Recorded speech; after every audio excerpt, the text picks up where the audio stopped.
Ring Cities Part 2. The design of ring cities.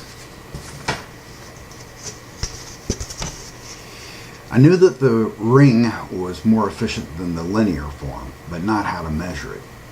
When I decided I'd better finally publish something, I did a web search in 2016. I pulled up a John Varney. He's a Canadian engineer who proposed a ring city in 2013. No mention of efficiency in his posting. There was a comment by a reader that the reader thought that Varney was copying Jake Fresco's Venus project.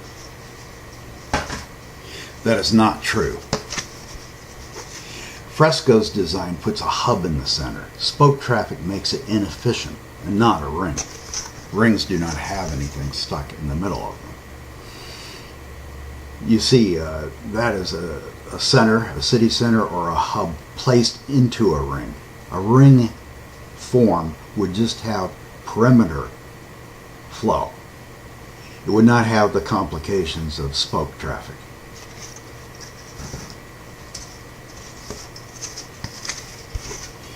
There was a city built in Italy between 1593 and 1690. Look for an aerial photograph of it, images of Palmanova in your computer, and you'll see that it was a series of concentric structures. John Varney published first.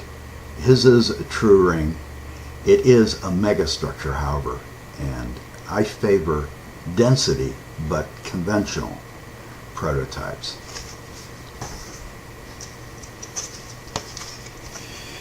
I would suggest using a mix of row housing, cluster housing, and terrace housing. A good source is Sherwood's archive, which is housingprototypes.org.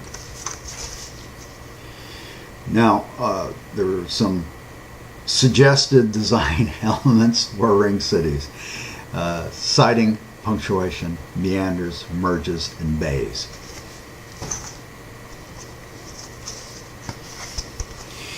Siding. I would never line up the axis of a street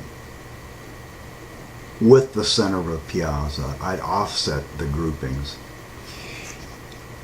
It sounds imperial, but you don't really know, unless you're a pigeon flying overhead, whether the center line of a street or a boulevard is perfectly matched with the center of a piazza.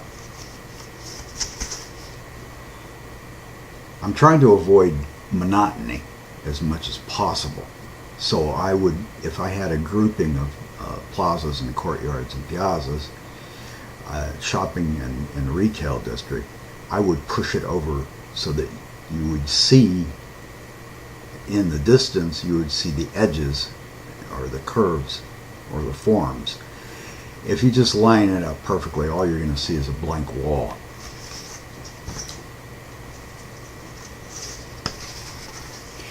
Punctuation is how you get texture and variation of form in skyline, facade, and structure. You can visualize, for example, sections of terraced housing as step blocks, whether they're curved along a line of an arc or around a piazza.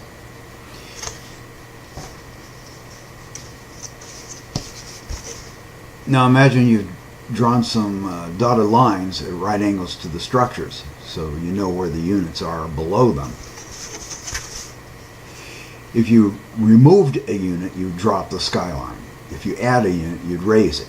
If you take out more than one unit, you'd have a larger gap, a larger change in the appearance of the skyline. If you push back or recess the facade, you change its appearance.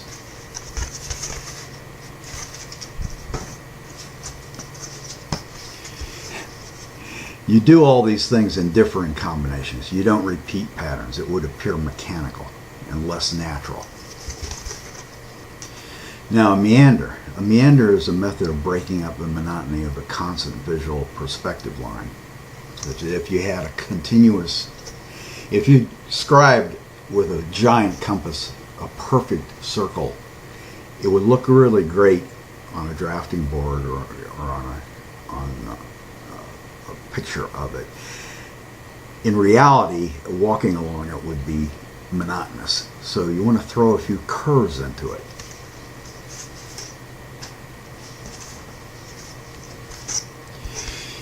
A meander is a bend in the street away from the arc line, and then you go back to it. You do not use the same radius going out as coming back. You also don't use meanders at regular intervals. It would appear mechanical and not natural. A natural appearance to a street that flows would be similar to the beds of streams in nature.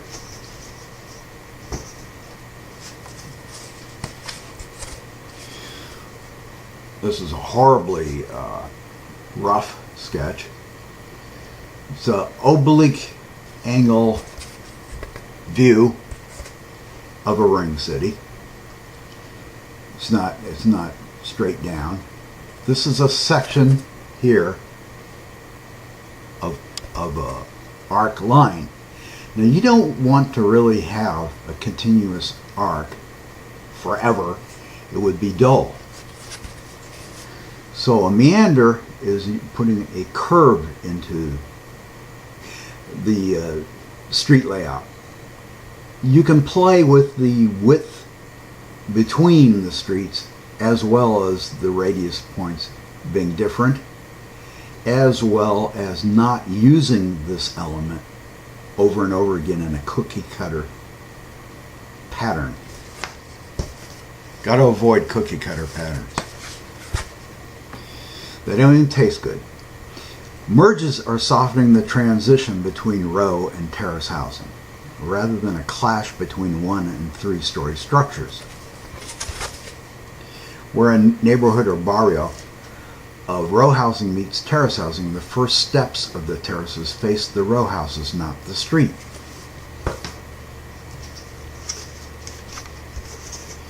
This allows a gradual visual change in height. Then you orient the terraces directly to the street immediately. That's so that while you're going along, you see the top of the row houses, and you don't want to suddenly see a block wall.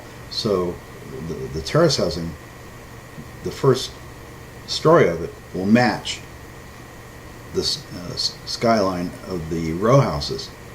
And then you can raise it, and then raise it. Then you turn it facing the street. Allows a gradual visual change in height, then terraces flip orientation to the street. What's a bay? I was walking in a town, it was a very busy day, and there was a bench by the street, but no one was sitting there. Everyone was sitting on a rough, very uncomfortable, because I tried it, stone retaining wall, but it was set back from the street.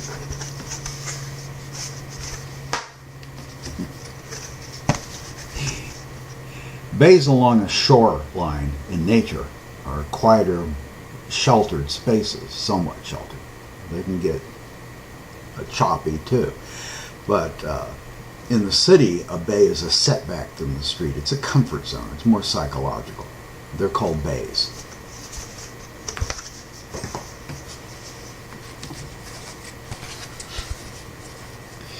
I have a problem with malls. I think they're dull.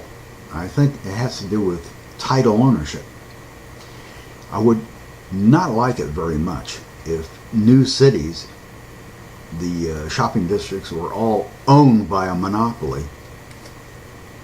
You would not get unique or unusual cafes, bistros, restaurants, family diners, bakeries, unique clothing stores, because in the old towns, spaces were owned by many people. There was more flexibility. There were startups. There were individuals that actually owned spaces. Now, if you're walking in a mall, all those storefronts you see are all owned by one entity, by metaphorically by one person, corporate. And what they do is they lease spaces to franchises and chains that have national advertising. So you're not going to get startups, and you're never going to see them let go of property and subdivide it and sell a successful store space to the owner of the store and make them a real owner.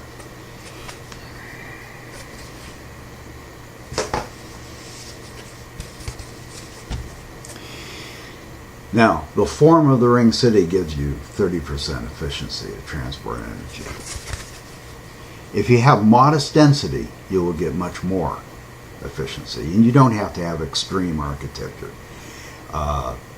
Central plan looking mega structures, I would not care to live in myself. Thank you.